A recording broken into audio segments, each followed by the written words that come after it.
Pernah nggak sih ngerasa kalau hidup kita ini kayak ikutan lomba lari, tapi kita nggak pernah daftar?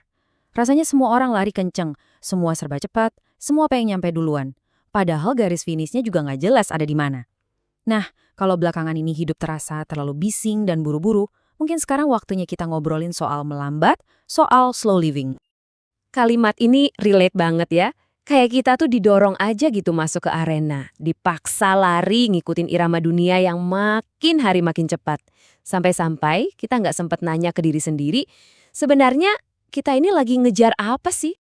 Jadi akar masalahnya itu adalah kita hidup di dalam sesuatu yang bisa disebut budaya cepat atau fast culture.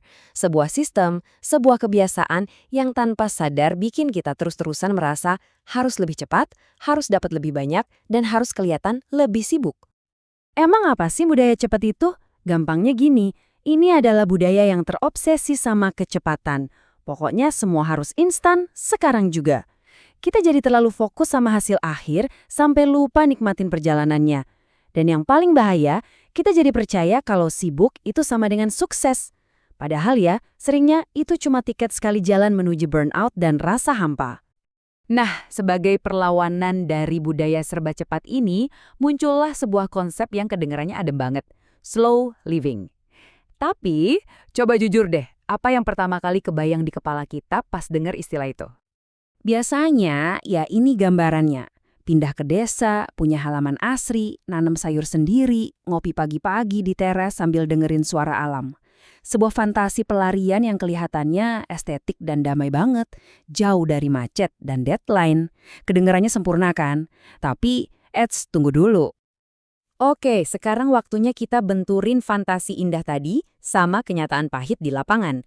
Karena pindah ke desa tanpa persiapan matang itu bukan solusi, tapi malah bisa jadi sumber masalah baru yang jauh lebih ribet. Nah, disinilah benturannya terjadi. Fantasi hidup damai dari kebun bisa langsung ambyar begitu lihat realitas saldo rekening yang sekarat. Keindahan estetik yang kita pamerin di sosmed bisa jadi bahan omongan tetangga. Dan mimpi buat mandiri pangan dari kebun sendiri bisa-bisa malah berakhir boncos alias rugi bandar kalau nggak dihitung bener-bener.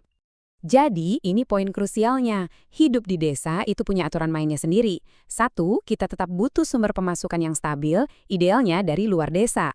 Dua, siap-siap secara mental dan dompet buat jadi donatur tetap buat berbagai acara kampung. Tiga, privasi kayak di kota, lupakan. Empat, dan ini penting banget, kemampuan basa-basi itu adalah kunci utama buat bersosialisasi. Tanpa ini semua, slow living bisa berubah jadi stress living. Oke. Kalau ternyata slow living itu bukan cuma soal pindah ke desa, terus esensinya apa dong? Nah, ini dia kuncinya. Slow living itu bukan tentang di mana kita tinggal, tapi tentang bagaimana kita memilih untuk menjalani hidup. Ini soal perubahan mindset, pola pikir. Ada kutipan keren banget dari Carl Honore yang ngejelasin ini. Slow living itu bukan berarti ngerjain semuanya jadi lelet atau lambat, tapi tentang menemukan kecepatan yang tepat untuk setiap hal yang kita lakukan. Ada waktunya kita perlu ngebut, tapi ada juga waktunya kita wajib ngerem dan berhenti sejenak. Intinya adalah soal ngambil alih kendali. Kita yang mutusin tempo hidup kita sendiri, bukan tuntutan bos, klien, atau tren di media sosial. Dan pola pikir ini bisa banget kita terapkan bahkan di tengah-tengah kota yang paling sibuk sekalipun. Dan yang menarik, pas kita berhasil ngambil alih kendali ritme hidup kita ini, ada banyak banget manfaatnya. Salah satunya, dan ini mungkin agak mengejutkan, kita bisa jadi lebih kaya. Bukan cuma kaya hati, tapi juga kaya secara finansial. Coba kita lihat contoh yang nyata banget ya, gimana perubahan ritme ini bisa langsung kelihatan efeknya di dompet kita. Bayangin gini, di budaya serba cepat, pas ada temen ngajak nongkrong di kafe, refleks pertama kita mungkin langsung buka aplikasi ojek online, pesan mobil. Cepet, praktis, tapi ongkosnya pulang pergi bisa habis 150.000. Nah, coba kita pakai pola pikir slow living. Kita jeda sebentar, mikir, ada cara lain yang lebih hemat nggak ya? Dengan sedikit aja perencanaan, ternyata perjalanan yang sama kalau naik bus cuma butuh ongkos Rp10.000. Cuma dengan ngasih jeda buat mikir, bukan langsung bereaksi, kita udah hemat Rp140.000. Nah, disinilah perubahan fundamentalnya. Budaya cepat itu bikin kita belanja berdasarkan keinginan sesaat, berdasarkan impuls dan tren. Hasilnya, pengeluaran emosional yang sering kita sesali. Sebaliknya, slow living itu menggeser fokus kita ke apa yang benar-benar kita butuhkan, yang sejalan sama niat dan nilai-nilai kita. Hasilnya, tabungan yang lebih sadar dan terkendali. Kekayaan yang kita dapat itu bukan cuma soal duit loh, tapi juga energi mental. Kalau hidup kita serba cepat, energi kita tuh pecah kemana-mana. Buat mikirin omongan orang, buat ngerjain banyak hal sekaligus alias multitasking, dan sisanya buat istirahat dikit banget. Slow living itu bantu kita alokasiin lagi energi itu ke hal-hal yang emang beneran penting dan bermakna. Terus gimana caranya biar gak cuma sibuk doang, tapi beneran produktif? Pertama, stop anggap kesibukan itu keren. Itu bukan piala. Kedua, coba deh tentuin apa sih yang paling penting buat kita. Ketiga, coba fokus kerjain satu hal dalam satu waktu. Hasilnya, kualitas kerjaan kita bakal jauh lebih bagus. Produktivitas yang lahir dari ketenangan, bukan dari kekacauan.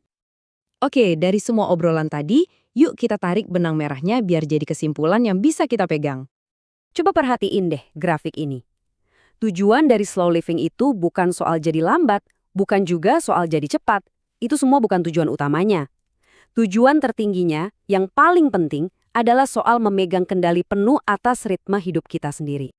Gini, dunia di luar sana bakal terus lari kenceng. Kita nggak bisa nyuruh dunia berhenti. Tapi, kita selalu punya pilihan untuk nggak ikut terseret arusnya. Tujuannya bukan untuk berhenti total, tapi untuk berhenti membiarkan dunia yang ngatur kecepatan lari kita. Jadi, pada akhirnya pertanyaannya kembali lagi ke kita masing-masing. Di tengah dunia yang seolah-olah punya satu irama, yaitu cepat, kita punya hak kok untuk menciptakan ritme kita sendiri. Pertanyaannya sekarang adalah, irama seperti apa yang akan kamu pilih untuk hidupmu?